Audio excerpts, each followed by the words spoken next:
Bedroom ఇల్లుల ప్రారంభోత్సవానికి విచ్చేసిన గౌరవ రాష్ట్ర రెవెన్యూ హౌసింగ్ శాఖ ముఖ్య అతిథిగా విచ్చేసిన గౌరవ మంత్రివర్యులు పొన్నం ప్రభాకర్ అన్న గారికి, మల్కాజిగిరి పార్లమెంట్ సభ్యులు అన్న ఈటెల రాజేందర్ అన్న గారికి, రాజ్యసభ సభ్యులు అనిల్ కుమార్ యాదవ్ గారికి, నామినేటెడ్ మెంబర్ భానుక నర్మదా గారికి, డిప్యూటీ మేయర్ శోభన్ లత గారికి, హైదరాబాద్ జిల్లా కలెక్టర్ హరిచందన గారికి, జిహెచ్ఎంసీ కమిషనర్ కర్నల్ గారికి, అడిషనల్ కలెక్టర్ ముకుంద్ రెడ్డి గారికి, హౌసింగ్ ఎండి గౌతమ్ గారికి, ఈరోజు కంటోన్మెంట్ నుంచి విచ్చేసిన జాయింట్ సిఓ గారు దేవేందర్ గారు, ఆర్డీఓ సాయిరామ్ గారు, మిగతా హౌసింగ్ సంబంధించిన అధికారులు, ముఖ్యంగా సికింద్రాబాద్ ఎంఆర్ఓ భాను నాయక్ గారు, కార్యకర్తలకి, కేశవరెడ్డి అన్న గారు, ఇక్కడ ఈరోజు ఇక్కడ విచ్చేసిన ఈ లబ్ధిదారులందరికీ, నా కుటుంబ సభ్యులైన అన్న తమ్ముళ్ళకి, అక్క చెల్లెలకి అందరికీ ఈ యొక్క ప్రోగ్రాం కవరేజ్ చేయడానికి విచ్చేసిన మీడియా మిత్రులకి నా యొక్క హృదయపూర్వకంగా నమస్కారం తెలుపుతున్నాను. ఈరోజు చాలా సంతోషకరమైన విషయం. అందరికీ ముందుగా పండుగ శుభాకాంక్షలు. పండుగ అనగానే దసరాలో, దీపావళి, సంక్రాంతి అంటే సంవత్సరానికి ఒకసారి వస్తుంది. కానీ పేదవానికి పండుగ అంటే సొంత ఇల్లు కళ నెరవేరడం. అలాంటి కళను ఈరోజు నెరవేరుస్తున్నందుకు వేదికని అలంకరించిన పెద్దలందరికీ మీరందరూ మీ కర్తాల ధనితో స్వాగతం పలకాలని మనసారా కోరుతున్నాను. ఈ యొక్క ఇల్లులు స్టార్ట్ అయ్యి ఎన్నో రోజులై గతంలో ఆగిపోయిన పరిస్థితులు వస్తే ఈరోజు కాంగ్రెస్ ప్రభుత్వం వచ్చిన తర్వాత ఈ కంటోన్మెంట్ ప్రజల ఆశీర్వాదంతో నేను ఎమ్మెల్యేగా మీకు సేవ చేసే అవకాశం కల్పించినాక ఆ రోజు ఎలక్షన్ ప్రచారంలో కూడా మేము మాకు ఇన్ఛార్జ్ మినిస్టర్గా పొంగులేటి శ్రీనివాస్ రెడ్డి గారు, హౌసింగ్ మినిస్టర్ మరియు రెవెన్యూ మినిస్టర్ కూడా ఇక్కడ ఇన్ఛార్జ్ ఉండడం కంటోన్మెంట్ ప్రజల అదృష్టం. మరి ఇక్కడ నారాయణ జోపిడి కావచ్చు, సిల్వర్ కంపౌండ్ వాళ్ళని కూడా అదృష్టంగా భావిస్తున్నాను. గతంలో పేమెంట్ లేకుండా కాంట్రాక్టర్ ఇల్లు ఆపేస్తే మొదటిసారి కూడా 2 నెలలు ఆపితే ఇమ్మీడియట్ గా సార్కి ఫోన్ చేస్తే సారు తన సొంత కుటుంబం ఇబ్బంది అయితే ఏ విధంగా అయితే ముందుకు వస్తారో అదే మాదిరిగా వారం రోజులు కంటిన్యూస్ గా హౌసింగ్ బోర్డ్ ఎండి కావచ్చు, ఫైనాన్స్ డిపార్ట్మెంట్ కావచ్చు, ఈవెన్ సెంట్రల్ వాళ్ళతో కూడా మాట్లాడి ఈ పేద ప్రజలు సొంత ఇల్లు కళ నెరవేరాలని చూస్తున్నారు. అదే కాకుండా ఇన్ని రోజులైనా కూడా వాళ్ళు కిరాయి ఇంట్లో ఉండి కిరాయి కట్టుకోలేక నానా బాధలు పడుతున్నారని వారు గ్రహించి మంత్రి గారు పొంగులేటి శ్రీనివాస్ రెడ్డి గారు ఆల్ డిపార్ట్మెంట్ ఆఫ్ హౌసింగ్ ని పిలిచి నా ముందే వారి ఛాంబర్ లో మాట్లాడి ఇది కంపల్సరీ నేనే ఎలక్షన్ ఇన్ఛార్జ్ గా ఉన్న ఆ పేద కుటుంబాల పరిస్థితి నాకు తెలుసు, ఆ పరిస్థితులు పరిష్కారం కావాలంటే ఇమీడియట్ గా పేమెంట్ రిలీజ్ చేయాలని వారితో చెప్పడము. హౌసింగ్ ఎండి అయిన గౌతమ్ గారు కూడా దానికి సానుకూలంగా స్పందించి వారు చాలా కష్టపడి వారు కూడా డబ్బులు తీసుకొచ్చి కాంట్రాక్టర్ కి 2 సార్లు ఇప్పిస్తే ఈ రోజు ఈ యొక్క ప్రారంభోత్సవం, ఈ ప్రారంభోత్సవానికి విచ్చేసిన వారికి ఈ సహకరించి పేదవాళ్ళకి ఇల్లు కళ నెరవేరుతూ పండుగ వాతావరణం దసరా, దీపావళి, సంక్రాంతి కాదు ప్రతిరోజు పండుగ ఉండే విధంగా మీరు సహకరించి వారికి సాయం చేసినందుకు యావత్ ఇళ్ళ తరఫు నుంచి కుటుంబ సభ్యుల తరఫున నా తరఫున హృదయపూర్వక ధన్యవాదాలు. ఇల్లు కట్టడం, పేదలకు ఇవ్వడం ఆనాటి నుంచి కాంగ్రెస్ ప్రభుత్వ లక్ష్యం. ప్రతి పేదవానికి ఇల్లు ఇవ్వాలనేసి దాంతో రాజీవ్ గాంధీ గారు ప్రధానమంత్రి గారు ఉన్నప్పుడు దేశమంతటా అర్హులైన పేదవాళ్ళకి ఇల్లు లేవడం, అలాంటి వారిని స్ఫూర్తి తీసుకొని ఈరోజు మన కాంగ్రెస్ ప్రభుత్వం కూడా ప్రతి అర్హులైన పేదవారికి ఇంద్రమ్మ ఇల్లు కట్టించడానికి సాయశక్తుగా కృషి చేసి ప్రతి నియోజకవర్గానికి 3,500 చొప్పున ఇల్లు ఇస్తున్నందుకు మరొకసారి రాష్ట్ర పేద ప్రజల తరఫున వారికి గౌరవ ముఖ్యమంత్రి రేవంత్ రెడ్డి గారికి ధన్యవాదాలు తెలుపుతూ ఈరోజు ఈ సభాముఖంగా గౌరవ మంత్రి గారికి నా విజ్ఞప్తి, పొంగులేటి శ్రీనివాస్ రెడ్డి గారికి, సార్ దయచేసి వినండి, ఇక్కడ ఎంపీ గారు కూడా ఉన్నారు. అనేక సంవత్సరాల నుంచి ఈ యొక్క కాన్స్టిట్యున్సీ సెంట్రల్ అధీనంలో ఉండడం ద్వారా ఇక్కడ కోఆర్డినేషన్ లేకుండా ల్యాండ్ లో ఏవియేషన్ ల్యాండ్ లో ఉన్న తమకు కూడా అవగాహన ఉంది. ఈ విషయం మీద నేను కూడా రిప్రజెంటేషన్ ఇవ్వడం జరిగింది. డిఫెన్స్ ల్యాండ్ ని ఎక్స్చేంజ్ చేయాలి, ఈ పేద ప్రజలకు ఇల్లు చూడాలి ఒకటి. అదే మాదిరిగా 2-3 రోజుల క్రితం కొంతమంది రాజకీయాలు చేస్తున్నారు మా కాన్స్టిట్యున్సీలో. దానికి కారణం ఏంటంటే ఆల్ ఇండియాలో అహ్మదాబాద్ లో ఎయిర్ క్రాష్ అయినప్పుడు అక్కడి నుంచి దేశం అంతటా ఎక్కడైతే ఎయిర్పోర్ట్స్ ఉన్నాయో ఎయిర్పోర్ట్ లో ఉన్న దగ్గర హైట్ ఉంది కాబట్టి వాళ్ళందరికీ ఎయిర్పోర్ట్ అథారిటీ నోటీస్ ఇస్తుంటే ఇక్కడ మా దగ్గర కూడా ఏవియేషన్ ల్యాండ్ లో ఉన్నారు ప్లస్ ఎయిర్పోర్ట్ కి పక్కకే ఉన్నారు కాబట్టి వారికి కూడా ఈ యొక్క ఇష్యూ అవుతుందనేసి వాళ్ళు నోటీసులు ఇచ్చారు. దాంతో పాటు డిఫెన్స్ వాళ్ళు కూడా పక్కకు ఒక టెంపుల్ పార్కింగ్ బండ్లను ఇస్తే ప్రజలు భయాందోళనకు గురవుతున్నారు కాబట్టి ఆ సమస్య ఏంటంటే ఎయిర్పోర్ట్ అథారిటీ వాళ్ళతో మాట్లాడి కూడా వీరికి ఏం హెల్ప్ చేస్తారో చేయాలని గౌరవ ఎంపీ ఈటెల రాజేందర్ అన్న గారిని కేంద్రం నుంచి మాట్లాడాలని గౌరవ మంత్రి మరియు శ్రీనివాస్ రెడ్డి గారిని కోరుతున్నాను. ఈ యొక్క కార్యక్రమంలో ఇంకొక విషయం ఏంటంటే పొన్నం ప్రభాకర్ సార్ కూడా నా విజ్ఞప్తి సభాముఖంగా మా కంటోన్మెంట్ ప్రజల పక్షం నుంచి, ఎందుకంటే గ్రేటర్ హైదరాబాద్ మున్సిపల్ కార్పొరేషన్ కి స్టేట్ నుంచి డెవలప్మెంట్ కి స్టేట్ నిధులు ఇస్తారు జిహెచ్ఎంసీ, వేరే మా కంటోన్మెంట్ బోర్డ్ కి సెంట్రల్ నుంచి నిధులు లేక సర్వీస్ ఛార్జీలు లేకుండా ఇబ్బంది అవుతుంది. కాబట్టి మీరు స్పెషల్ ఫండ్స్ ఇచ్చి ఇక్కడ గతంలో 16 కమ్యూనిటీ హాల్స్ కట్టి ఇన్కంప్లీట్ ఉంది. ఆ ఇన్కంప్లీట్ ఉన్న కమ్యూనిటీ హాల్స్ ని ఇమీడియట్ గా మీరు దయచేసి స్పెషల్ ఫండ్స్ కేటాయించి ఆ ఇన్కంప్లీట్ ఉన్న కమ్యూనిటీ హాల్స్ కంప్లీట్ చేయాలని, ఏ విధంగా అయితే మొన్న జూబ్లీ హిల్స్ లో మహిళా భవన్ కట్టే ఇనాగ్రేషన్ చేశారో మా దగ్గర కూడా చాలా మంది మహిళలు ఇంట్రెస్ట్ ఉన్న వాళ్ళు ఉన్నారు. మహిళా భవన్ కట్టి వారు కూడా మహిళా సాధికారత గురించి మన ప్రభుత్వం మహిళలందరూ ఆర్థికంగా ఎదగాలి, కోటీశ్వరులు కావాలని ఏదైతే లక్ష్యంతో పనిచేస్తుందో పదే నేను ఎక్కడ కలిసినా అందరికీ ఒకటే విజ్ఞప్తి చేస్తున్నా, మా మహిళలు కూడా కోటీశ్వరి కావాలి. ఆ కోటీశ్వరి కావాలంటే తమరు ముందుకు వచ్చి తెరుపు ద్వారా మాకు కూడా ఏమన్నా ప్రాజెక్ట్స్ ఇవ్వాలి. సోలార్ ప్లాంట్ కావచ్చు, మిగతా క్యాంటీన్ కావచ్చు. ఇప్పుడు మా టీమ్స్ హాస్పిటల్లో ఏదైతే జరుగుతుందో దాంట్లో పార్కింగ్, క్యాంటీన్, మెడికల్ షాప్ ఏమైనా ఇస్తే వాళ్ళు కూడా ఆర్థికంగా ఎదుగుతారు. ఇక్కడ వాళ్ళు కూడా అనేక సంవత్సరాల నుంచి వెనుక ఉన్నారు కాబట్టి వాళ్ళకి గెలుపు చేయాలి. ఇదే మాదిరిగా ఈ రోజు ఎమ్మెల్యేగా మీకు సేవ చేసే అవకాశం, ఇలా మాట్లాడే అవకాశం, ఈ ఒక ఇనాగ్రేషన్ లా పాల్గొనే అవకాశం ఇచ్చినంటే ఇవంతా మా కంటోన్మెంట్ ప్రజల ఆశీర్వాదం. ఓట్లేసి నన్ను ఆశీర్వాదించి మీకు సేవ చేసే అవకాశం ఇచ్చినందుకు ధన్యవాదాలు చెప్తూ, ఇదే మాదిరిగా సదా మీ సేవలో ఇల్లులే కాకుండా రానున్న రోజుల్లో కూడా ఏమైనా ప్రభుత్వం నుంచి రావాల్సిన ప్రతి ఒక్క సంక్షేమ పథకాలు మీకు అవసరాలు సమస్యలు పరిష్కరిస్తానని, మీ సమస్య శ్రీగణే సమస్య అని సభాముఖంగా తెలుపుతూ, ఫైనల్ గా నాకు ఎమ్మెల్యేగా టికెట్ కాంగ్రెస్ పార్టీ పెద్దలు పిసిసి అయిన ఆనాడు ఈ ముఖ్యమంత్రి అయిన రేవంత్ రెడ్డి గారు కేంద్రం నుంచి ఏఐసిసి వాళ్ళు టికెట్ ఇస్తే సొంతం అన్నలాగా నాకు ఇన్ఛార్జిగా పొంగిరెడ్డి శ్రీనివాస్ రెడ్డి అన్నగారు ప్రతిరోజు నా ఎలక్షన్ని మానిటర్ చేసి నా గురించి అడిగి, కంటోన్మెంట్ వాళ్ళ గురించి అడిగి, వారి కాన్స్టిట్యున్సీ నుంచి వాళ్ళకి తెలిసిన వాళ్ళ కాన్స్టిట్యున్సీ నుంచి తీసుకొచ్చి వాడికి ఇన్ఛార్జిగా పెట్టి ఒక సొంత తమ్ముడికి ఎంత సాయం చేసి గెలిపిస్తాడో సేవ చేయడానికి ఈ సభాముఖంగా నాకు సపోర్ట్ చేసి గెలిపించడానికి ముందుకు వెళ్ళడానికి అన్ని విధంగా ఆదుకున్నందుకు వారికి హృదయపూర్వకంగా ధన్యవాదాలు చెప్తూ, అదే మాదిరి పెద్దలందరికీ థ్యాంక్ యూ. ఇదే మాదిరిగా మా కంటోన్మెంట్ నియోజకవర్గం నుంచి గతంలో కొంచెం ఇబ్బందులు అయింది.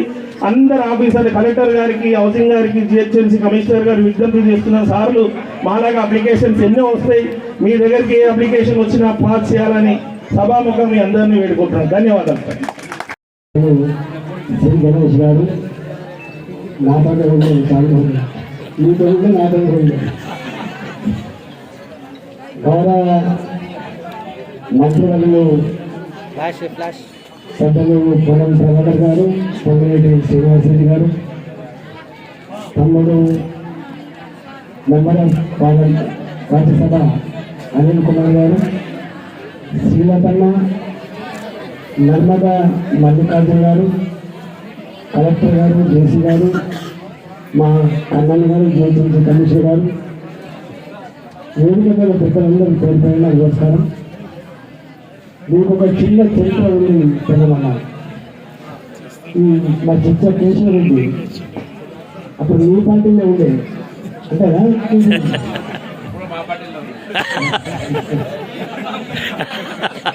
అయితే ఆయనను తీసుకొచ్చి టీఆర్ఎస్ పార్టీలో కలిపినట్లు కలిపి ఇక్కడ టికెట్ ఇప్పించారు. దీనికి ఇన్ఛార్జ్ కూడా నేనే అప్పుడు, ఈ ఎన్నికల ఇన్ఛార్జ్ నేనే ఉన్నప్పుడు.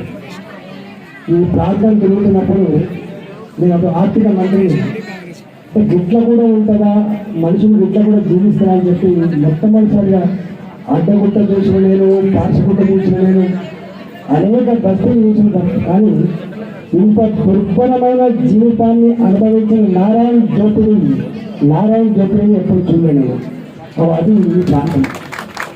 నేను స్వయంగా ముఖ్యమంత్రి గారు చెప్పినప్పుడు, అయ్యా ముఖ్యమంత్రి గారు, మనం తెలంగాణ వచ్చింది, ఇంకా గిట్టాలు బస్సులు ఉన్నాయి అంటే దాన్ని ఏమో చూడాలంటే నేనే అప్పుడు నేను సపరేట్గా వచ్చేసి సాక్షించిన డబ్బులు వేసుకు అంటే ఆనాడు పునాది పడ్డాయి. 2016లో పునాది పడి ఇప్పుడు కంప్లీట్ అయ్యి నేను చేతుల మీద ఇస్తున్నందుకు ధన్యవాదాలు.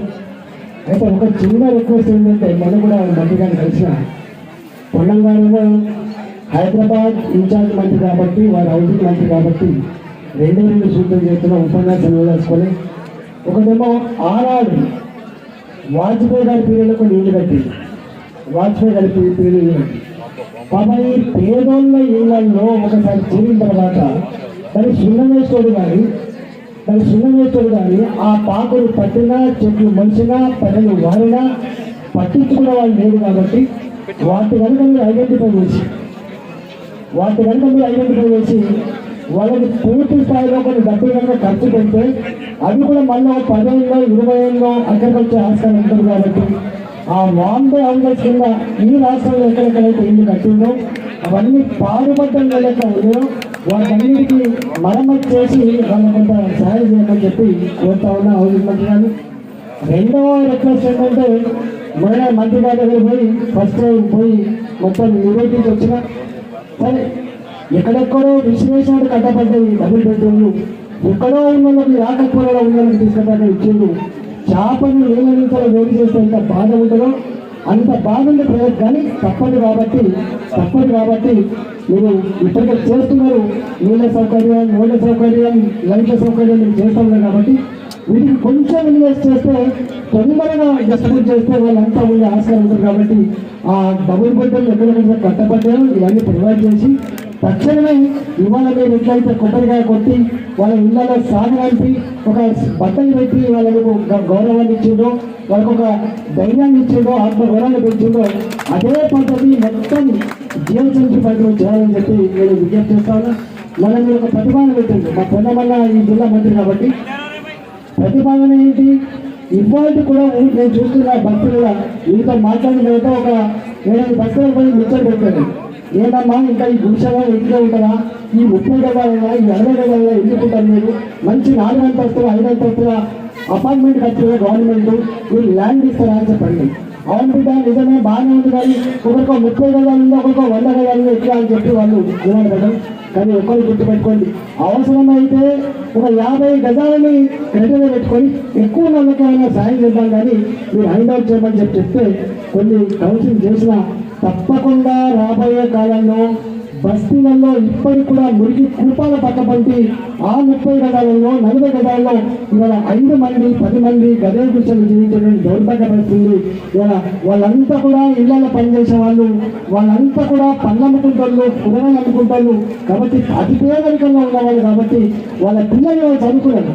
ఇవాళ మనం ఇళ్లలో పోతే ఒక అమ్మ చెప్తాను, నా బిడ్డ పీజీ చదువు బిడ్డ అని చెప్తా ఉంది, నా కొడుకు చదువుకుంటుంది బిడ్డ అని చెప్తున్నాను.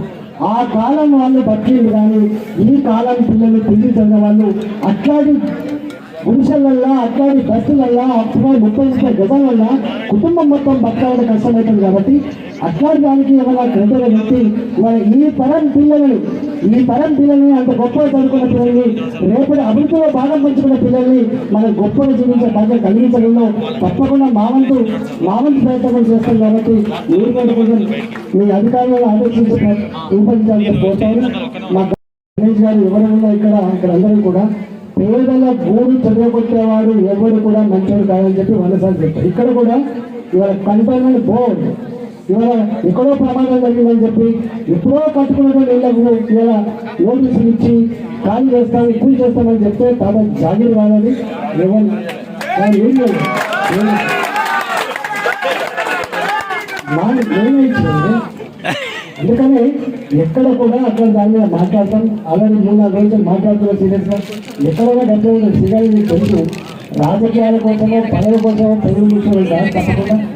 ఇలా ఎన్నడూ 25 ఏళ్ళుగా ప్రజలు నమ్మకం కాబట్టి ప్రజల పక్షాలు ఉన్నాం కాబట్టి ఇక్కడ ఉండగలం కాబట్టి తప్పకుండా ఇవాళ శ్రీ గణేష్ ఓటు వేసింది. మా శ్రీగణేష్ అన్ని రకాల సపోర్ట్ అని చెప్పేసిందో అన్ని రకాల సపోర్ట్ చేసింది, గెలిపించింది.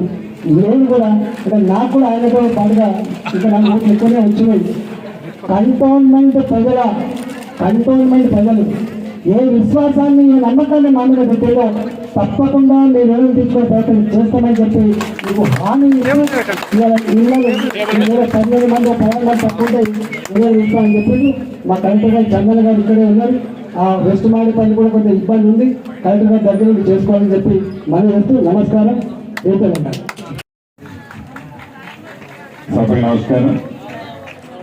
సభా అధ్యక్షులు, స్థానిక శాసనసభ్యులు, మీ అందరి అభిమాన నాయకులు నా తమ్ముడు శ్రీ గణేష్ గారికి, వేదిక మీద ఉన్న సహచర మంత్రివర్యులు, హైదరాబాద్ ఇన్ఛార్జి మంత్రివర్యులు మా పెద్దన్న పొన్నం ప్రభాకరణ గారికి, అదే రకంగా స్థానిక పార్లమెంటు సభ్యులు, అనుభవజ్ఞులు, మీ అభిమాన నాయకులు మనందరి పెద్దన్న ఈటల రాజేంద్ర గారికి, అదే రకంగా రాజ్యసభ సభ్యులు మిత్రులు తమ్ముడు అనిల్ గారికి, గౌరవ డిప్యూటీ మేయర్ గారికి, గౌరవ నర్మదక్కకు, వేదిక మీద ఉన్న కేశవరెడ్డి గారికి, గౌతమ్ గారికి, కర్ణన్ గారికి, సిఇఓ నాయక్ గారికి, ఇంకా వేదిక మీద ఉన్న రెవెన్యూ అధికారులు, హౌసింగ్ అధికారులు, మీడియా మిత్రులు, నా కుటుంబ సభ్యులు, ముఖ్యంగా ఆడబిడ్డలు, అన్నదమ్ములు అందరికీ మనస్ఫూర్తిగా శిరస్సు పేరు పేరున హృదయపూర్వక నమస్కారాలు, వందనాలు. ప్రజా ప్రభుత్వం మీ దీవెనలతో ఏర్పడిన తర్వాత 4.5 లక్షలు రాష్ట్ర వ్యాప్తంగా ఇచ్చాం.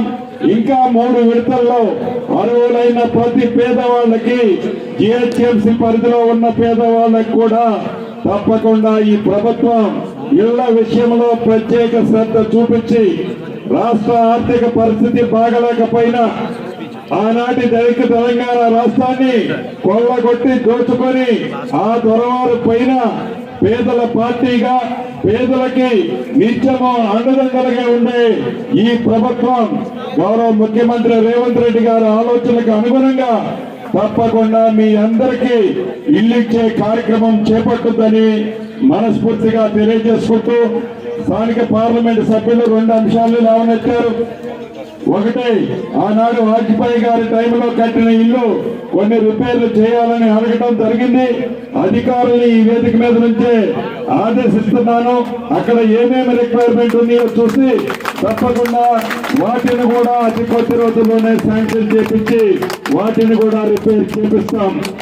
అదే రకంగా 2వ అంశం, ఇందాక నేను చెప్పినట్లు ఎక్కడైతే మొండి గోడలతో వివిధ దిశల్లో ఉన్న 2 BHKలకు సంబంధించిన రిపేర్లన్నీ ఇప్పటికే కంప్లీట్ చేశాం. వాటిని మిగతా ఏదన్నా అరాకొరా ఉంటే వాటిని కూడా కంప్లీట్ చేసి అన్ని 2 BHKలు రాబోయే నెల రోజుల లోపు గౌరవ ఇన్ఛార్జి మంత్రివర్యులు పొన్నం ప్రభాకర్ గారి ఆధ్వర్యంలో హైదరాబాద్ జిల్లాలోని ప్రతి 2 BHKని పేదవాళ్ళకి కానుకగా ఈ ప్రభుత్వం ఇస్తుందని కూడా ఈ వేదిక మీద నుంచి మీకు తెలియజేస్తున్నాను. అదే రకంగా గణేష్ అన్న పదే కొన్ని అంశాలు అడుగుతున్నాడు. ఒకటి, కంటోన్మెంట్ భూముల్లో రాజేంద్రన్ అనేక వేదికల మీద చెప్తుంటారు, తెలంగాణ రాష్ట్ర రెవెన్యూ భూముల్లో పేదవాళ్ళు కొన్ని చోట ఇల్లు కట్టుకున్న దగ్గర ఇబ్బంది పెట్టొద్దని అనేక పర్యాయాలు నాకు చెప్పారు.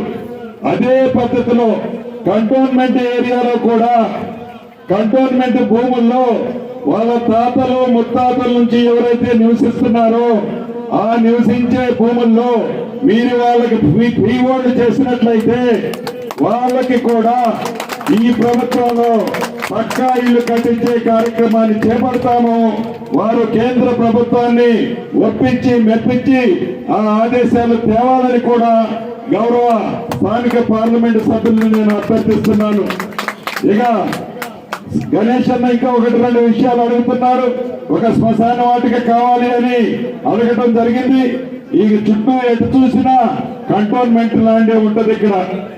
కాబట్టి దానికి కూడా ఈటెల రాజేంద్ర గారు పెద్దన్న తప్పకుండా కేంద్ర ప్రభుత్వాన్ని ఒప్పించి ఇచ్చినట్లయితే అక్కడ కూడా ఒక అద్భుతమైన శ్మశాన వాటికని ఈ ప్రభుత్వం ఏర్పాటు చేస్తుందని కూడా ఈ వేదిక మీద నుంచి పార్లమెంటు సభ్యుల గౌరవనీయులకు తెలుపుతూ మరొకసారి చివరగా మీకు ఒక్క మాట చెప్తున్నాను. ఆ రోజు ఈ ప్రభుత్వం మాటగా నా మాటగా నమ్మి పూర్తి విశ్వాసంతో గణేష్ అన్నని మీరు దీవించారు, ఆశీర్వదించారు. మీరు చేసిన ఆశీర్వాదాన్ని, అభిమానాన్ని, ప్రేమని ఈ ప్రభుత్వ పక్షాన ఆ ఎన్నికల్లో ఏవైతే మీకు మాటలు ఇచ్చామో చెప్పామో ప్రతి కార్యక్రమాన్ని పేదవాడికి ఈ ప్రభుత్వ పక్షాన అందించడానికి సాయశక్తులా కృషి చేస్తారని మరొకసారి మీ అందరికీ తెలుపుతూ పెద్ద ఎత్తున జోరున వర్షం పడుతున్నా ఇప్పుడే 344 ఇల్లు మీకు ఇవ్వటం జరిగింది. ఆ కోఆపరేషన్ లో చూశాను ఆడబిడ్డల ముఖంలో ఆనందం. ఈ జన్మకి ఆ ఆనందాన్ని చూసిన తర్వాత అంత మంచి కార్యక్రమాల్లో పాల్పంచుకున్న తర్వాత ఈ జన్మ ధన్యమైందని మరొక్కసారి మీ అందరి సాక్షిగా తెలుపుతూ మీ అందరి దగ్గర సెలవు తీసుకుంటున్నాను. పాటుగా 10 సంవత్సరాలుగా తెలంగాణ రాష్ట్రం ఏర్పడ్డాక కొత్తగా పెళ్ళైనా కుటుంబంలో ఎవరైనా జోడైనా రేషన్ కార్డు లేని పరిస్థితి నుంచి ఇలా రేషన్ కార్డు హైదరాబాద్ లో దాదాపు 60,000 పైన రేషన్ కార్డు ఇచ్చినాం. లక్షల మందికి 6 కిలోల సన్న బియ్యాన్ని ఇస్తా ఉన్నాం. ప్రభుత్వంలో ఎన్నడూ ఊహించారు ఎవరు కూడా సన్న బియ్యం మేము తింటామని. ఇలా ప్రతి ఒక్కరికి 6 కిలోల సన్న బియ్యం వస్తా ఉంది. 200 యూనిట్ల కరెంట్ వస్తా ఉంది. గ్యాస్ సబ్సిడీ వస్తా ఉంది. ఈ విధంగా ఆర్టీసీలో మహిళలు ఉచితంగా ప్రయాణం చేస్తా ఉన్నారు. ఇన్ని కార్యక్రమాలు మీ అందరి ఆశీర్వాదంతో ఈ ప్రజా పాలన ప్రభుత్వం చేస్తుందనే మాట మనవేస్తూ మరొకసారి మీ అందరికీ హృదయపూర్వకంగా శుభాకాంక్షలు, అభినందనలు.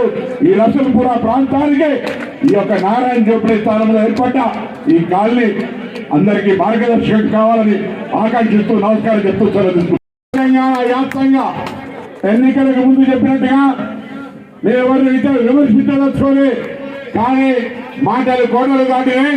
బ్యాంకులు ఇళ్ళకి వచ్చినాయి, కోర్టు ఇళ్ళకి వచ్చినాయి. కానీ డబుల్ బెడ్రూమ్ లేకుండా పోతే ఇవాళ ప్రజా పాలన ప్రభుత్వంలో ప్రతి నియోజకవర్గానికి ఇందిరమ్మ ఇళ్ళు ఇస్తామన్నాం. గ్రామీణ ప్రాంతాల్లో నియోజకవర్గానికి 3,500 ఇళ్ళు తయారై గృహ ప్రవేశాలు జరుగుతూ ఉన్నాయి. హైదరాబాద్ సంబంధించి గౌరవ ముఖ్యమంత్రి గారు, నేను పొంగిరెడ్డి శ్రీనివాసరెడ్డి గారు గృహ నిర్మాణ శాఖ మంత్రిగా గౌరవ ప్రజాప్రతినిధులతో అధికారులతో కలిసి హైదరాబాద్ సమస్య ఏ విధంగా పరిష్కరించాలి, స్థలం గొంతులుంది, మనుషులు ఎక్కువ ఉన్నారు, ఇల్లు ఎక్కువ కావాలి, ఏ విధంగా ఆలోచన చేస్తా ఉన్నాం. ఇదే సందర్భంలో గౌరవ పార్లమెంట్ సభ్యులు ఈటెల రాజేందర్ గారిని కోరుతా ఉన్నా. కంటోన్మెంట్ బోర్డు మెంబర్లు, జేఈఓ కంటోన్మెంట్ సిఓతో సహా కంటోన్మెంట్ లో ఉన్నటువంటి ఖాళీ స్థలాలు మీరు సజెస్ట్ చేసి మాకు ఇస్తే ఈ ప్రాంతంలో ఎవరు కూడా ఇల్లు లేని వాళ్ళు లేకుండా ఇందిరమ్మ ఇల్లు నిర్మించే బాధ్యత ఈ ప్రభుత్వం మాట మనం చేస్తాం. మీకు తెలుసు స్థల ప్రాబ్లం ఉంది. స్థలానికి సంబంధించి ముందుకు రానటువంటి పరిస్థితి. మీరన్నట్టుగా కొంతమంది 30 గజాలు, కొంతమంది 100 గజాలు అక్కడ ఈ విధంగా నారాయణ జోపిడి నుంచి ఈ విధంగా డబుల్ బెడ్రూమ్ కడతామంటే అందరూ ఒప్పుకునే పరిస్థితి లేదు. వాళ్ళందరికీ విజ్ఞప్తి చేస్తాం ఈ వేదిక మీద. హైదరాబాద్ లో ఇక్కడ జోపిడీలు కానీ స్లమ్స్ కానీ పేదరికంగా గుడిసెలున్న ఎవరైనా అందరూ కలిసి వచ్చి ఆ స్థలాన్ని ప్రభుత్వానికి ఇస్తే అక్కడ ఉన్న వాళ్ళందరికీ ప్రాధాన్యత, అత్యంత మొదటి ప్రాధాన్యత ఇచ్చి మిగతా లేనటువంటి వాళ్ళకు కూడా ఇల్లు ఇచ్చి నిర్మించే బాధ్యత ఈ ప్రభుత్వంది. ఈ పాలసీని ముందుకు పోతాం, అందరూ సహకరించమని కోరుతా ఉన్నాం.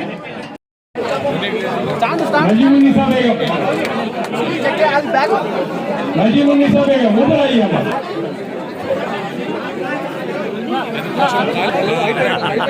नजीमुन्निसा बेगम इधर आइए मोहम्मद मोइनुद्दीन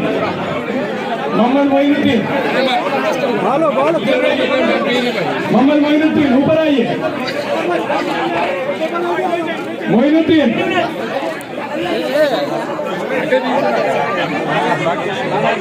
मोइनुद्दीन